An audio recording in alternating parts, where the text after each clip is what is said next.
આજે આપણે બનાવીશું રક્ષાબંધન સ્પેશિયલ મીઠાઈ. તેના માટે કાજુ, બદામ, અખરોટ, જો અખરોટ તમારે સ્કીપ કરવા હોય તો તમે કરી શકો છો, પિસ્તા. હવે તેના આ રીતે ટુકડા કરી લેશું.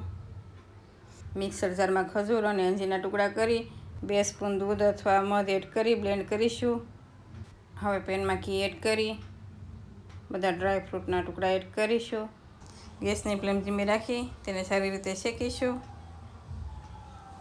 હવે તેમાં થોડા ખસખસ પણ શેકી લઈએ.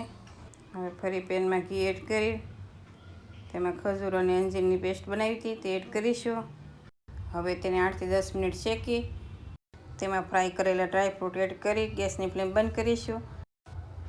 મિશ્રણ થોડું ઠંડુ થાય આ રીતે રોલ બનાવી ખસખસથી કોટ કરી અડધો કલાક ફ્રીઝરમાં રાખી પછી તેના પીસ કરીશું એટલે તેના સરસ પીસ બનશે. તમે જોઈ શકો છો.